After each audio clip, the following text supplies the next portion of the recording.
Kani kadai ke Partisi TV. Bat pidang pet ya ka kubor baman kasngi belawan rasyapi da ka rupa. Bapentingan bat penbha. Deputy Commissioner jong ke East Castles District, Ubak Peter Asdkar, ulakular syakinong ilam jong ke Khasi Students Union Central Body. Ba unweng no ya ke jing penbena bala hukum mi kibor penyak jong ke skol kibaran hapo ke jeli jong ke East Castles District. Bakin bat shua ya ke report card jong ke kena skol kat ba kimpat pendap ya ke jing aitika measles rubella. Education Secretary jong ke KSU Sengkemi usamla Radion Store Nongrom ha ke jekran berkinong batai kubor ha ke arpen rio terek mentau naiweng arjakat pra hadien ke jing kendo bat Deputy Commissioner ke East Castles Ubak Peter Asdkar ulai tu ba ke jing peta jong DC yaki skol ban bat shua yaki report card hadien balakot ke eksamen kutsnam kadai halor ke nongrem ba ke East Castles District kadai ke Badunatam na pedang ki weipat ke district ha ke jela Meghalaya Borokawai. Bagi kena skol kin ai kini ketika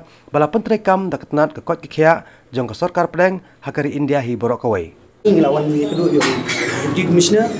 habis dia tu ka notification pula ni ba kena ki kena skol ki ba mai ka tu ka MR vaccination ni ka measles rubella kendo ba macam result.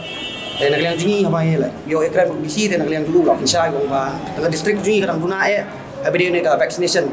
kiwi ki district ila poi syaka khandai po 100%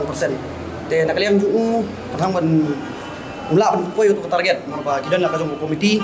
te cuci minilat bentieng ki kimi kepa bagi nomor result dari din bagi ba reaction ki kimi kepa kalau bam sutenat bubun kila penpa ka persa dan nak liang ju sesong dai meeting sibet bat sian hi usana ka official menuwengi kali ka notification bang bagi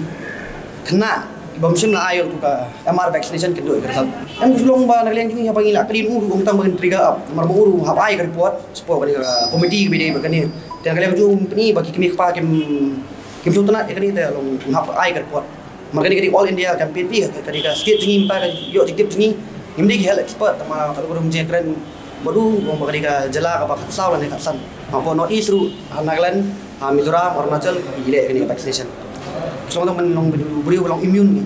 nama tak ni atlet Jepang dan kalian dulu lah percaya bang ba usaha pe ka official notification bede kali ka jingweng ni ka order ba kendo ya kerasa